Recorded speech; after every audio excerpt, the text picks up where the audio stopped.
We're now beginning the book of Leviticus, and in some ways it's the most difficult and the most challenging book to relate to, because it deals with what one could call holiness or kedusha.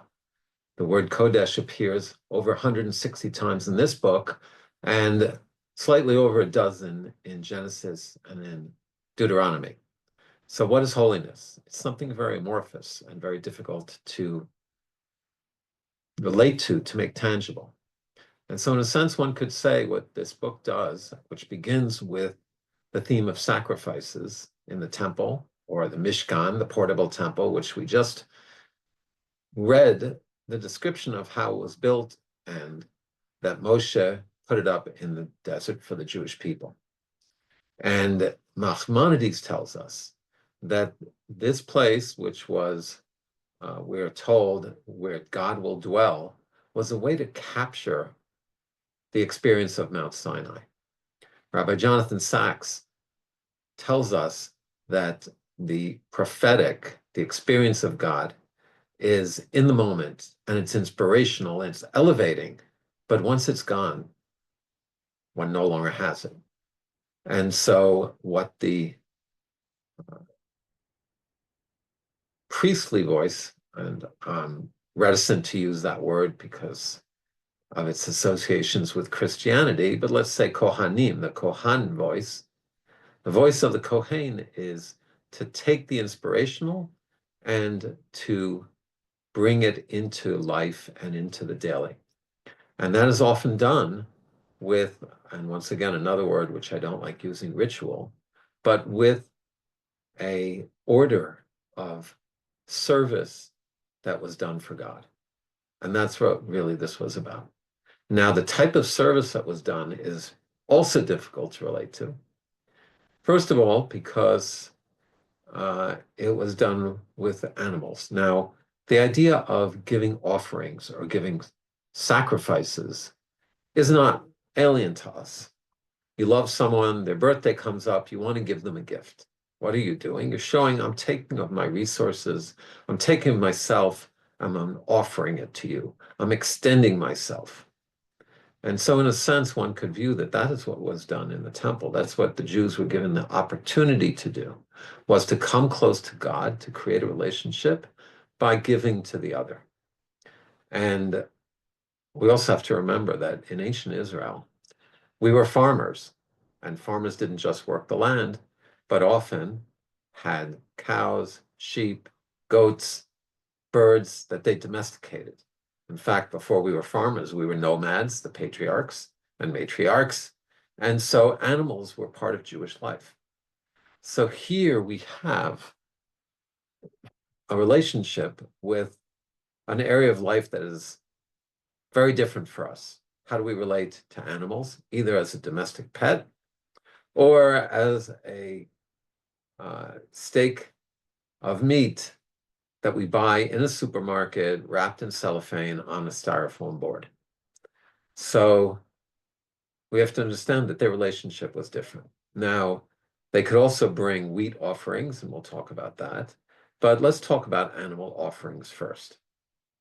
And the experience was meant to evoke a certain emotional reaction, a certain spiritual reaction, and moral reaction in the person who brought the offering. Let's first talk about the different categories of offering. So the one we think about most is the chatas, or the asham, which is if someone did something wrong, bringing an offering wasn't the way to mend the relationship with the Almighty. But there's another dimension too, which was there were shlomim, which were called from the word shalem, complete offerings, to complete our relationship to God, a voluntary offering. And that wasn't dependent upon having done something wrong. It was just a goodwill connection that the person wanted to do. Let's talk about the chatas, the offering that was brought. A person did something wrong. So before the person brought the offering, they had to take their hands and place them on the animal and lean on it. Why was that done? It was done to drive home the reality that this was a life that was being taken. And that drove home the message that when a person did something wrong, when they transgressed, in a sense, we're no longer fulfilling our purpose for being in this world. And so our existence here is not justified. We are forfeiting our reason for existence, our reason for being, the purpose of our life. And so in a sense, my life should have been taken when I did something wrong, when I went against God's purpose.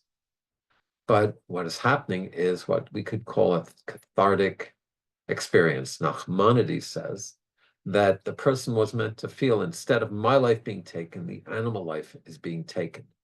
And I'm feeling the intensity of that. The blood was then gathered, was caught in a bowl, and was sprinkled on the altar. Why was that? So we understand the power of experiencing blood. Hollywood understands it very well, and there's a lot of movies that have inordinate amount of violence. Why is that? Because the director wants to shock us, wants to evoke something in us. And the Torah tells us that the blood is the life force of the being. So we take the animal is slaughtered, the blood is sprinkled, the person experiences all of this, and they are jarred. And that jarring experience was meant to move the person back to a place where they realize that I should not be going against my life purpose, and that ultimately the implications of that is my life is no longer justifying its existence. Now, once again, it was the animal whose life was taken, but the message was the same. And it was the animal that we had brought. And remember, if you were a farmer, that animal might have grown up in your house even, or at least in your barn. So this was part of what the experience was meant to evoke. Now, a few things. First of all, most of the categories of offerings that were brought, parts of the animal were eaten, particularly by the Kohanim. And so it was a way also for the Kohanim to be maintained. And the Kohanim were the teachers of the Jewish people. They would serve for a week in the temple, but then they would go home. The rest of the year, they would be serving the people. They would be God's representatives, God's teachers. And so the person was connecting to the Kohen in Jerusalem and was supporting the Kohen. In addition, we have to understand this. People might say, well, what a waste to slaughter all those animals. And by the way, the olah, the complete burnt offering, was not eaten at all. And people might say, what a waste of resources. Why should one do this? And in fact, in the Talmud, there's a story of a Roman matron who questions the rabbis and says that the altar is eating up, is wasting. In fact, she was Roman, but she had been a Jewish apostate who had gone over to Roman society. And one of the things that drove her away was feeling that this was a waste of resources. And I'd like to frame this in another way. If you think about the movie industry, the billions of dollars that are spent creating movies and that are spent going to see movies, and all for what? To often evoke an emotional response in the person. Sometimes there might be a moral lesson, but more often than not, it's an action movie, it's a horror movie, maybe a romance evokes emotions, but it's really an entertainment experience which is meant to move us in whatever way. And billions of dollars are spent. And one could argue those resources could be used for such a better purpose.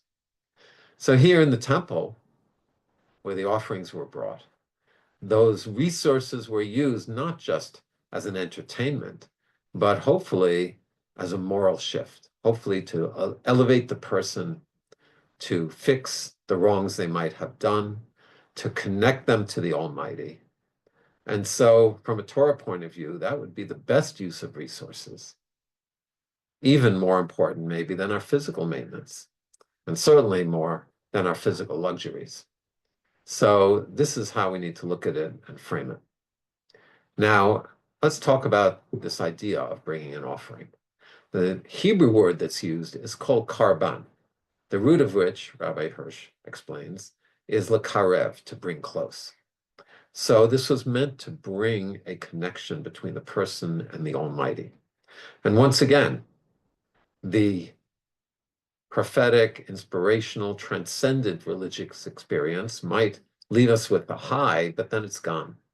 So how do we translate that into something that we can reconnect to? By bringing that which is ours and giving it to the Almighty. So in a sense, the idea of sacrifice is there as well, of giving up something that is ours for a holy purpose, to create a connection and a relationship. So that's the second dimension of what the sacrifices were meant to engender within us. And so we have to look at the whole experience in this larger picture. Once the temple was destroyed, prayer, charity, other things replaced that opportunity to give to the Almighty. But this was at the root.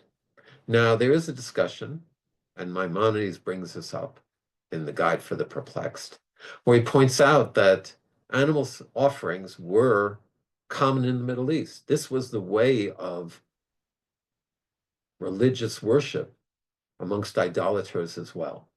And so he sees in this a need to transition the Jewish people to take the modes of worship they had known and bring it into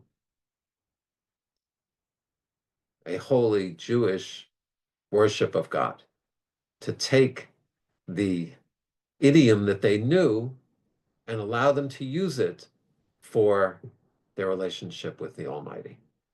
Now, the implications of that raise a big question, which is that we pray for the rebuilding of Jerusalem, for the restoration of the kingship of King David, and for the rebuilding of the temple. And the rebuilding of the temple will undoubtedly bring offerings. The mainstream view is that those offerings will be animal offerings. However, in the animal offerings, there was a sliding scale. If a person was wealthy, they could bring often a cow. If they were not quite as wealthy, they could bring a sheep. The next option was a goat. And finally, and a pigeon, which was more accessible than that. And finally, if a person really didn't have those resources, they could bring a wheat offering, an offering of flour. So the question is, in the third temple, what will be most prevalent? Will it be the wheat offering? Will it be the animal offering? I guess we will find out when we're offered and given that opportunity. So this week's Parsha particularly, so this is some of the introduction to the book of Leviticus and to the idea of offerings. Now, the book of Leviticus doesn't just have offerings. It has also ethical teachings in the middle of it, and it has at the end of it a prophecy for the future and blessings and curses which are presented to the Jewish people, the path of God bringing us blessing, and the opposite, God forbid, the opposite of that. So Rabbi Jonathan Sachs points out that the book of Leviticus is really the book of bringing holiness into the world, which is found in the temple, but it's also found in our behavior towards others and in bringing justice into the world. And the middle of the book will focus upon that. And then it is brought by reinforcing that relationship with the Almighty, which is the third part of the book. So this week's Parsha particularly focuses upon the different categories of offerings that were brought, the Olah, the completely burnt offering, then the Shogeg, an offering brought if a person inadvertently did something wrong. Then the chatat, the sin offering, the shlamim, shlamim, and then the chatat, the voluntary offering, and then the sin offering, if you will. And within each of these categories, it tells us about the sliding scale of bringing everything from a cow to wheat. And it also tells us in the chatat the different categories of inadvertent transgressions that a person might do. Reading the text appears very technical. And once again, that is part of the institutionalizing, the setting up a system whereby a person could come close to God, not through the inspirational experience, but through the act of giving and the act. Now, also remember that one had to come to Jerusalem. So the act of bringing an offering in the temple would mean the person would come to Jerusalem. The person would be around the Levites and the Kohanim, who were the teachers of the Jewish people. And so it would be an elevating experience, just the act of coming to Jerusalem. It also involved a pilgrimage, a travel, which demanded commitment and effort. So all of these elements were giving the person the opportunity to have an experience which would reconnect them with the Almighty. And that's the essence of what this book is trying to focus upon, and showing us that God had given this gift to the Jewish people. In subsequent weeks, we will talk about different themes, whether the tabernacle was a response to the golden calf. We'll talk about further the themes of holiness and what that means, connecting to the Almighty. How does the finite connect to the infinite? So stay tuned, and Shabbat Shalom.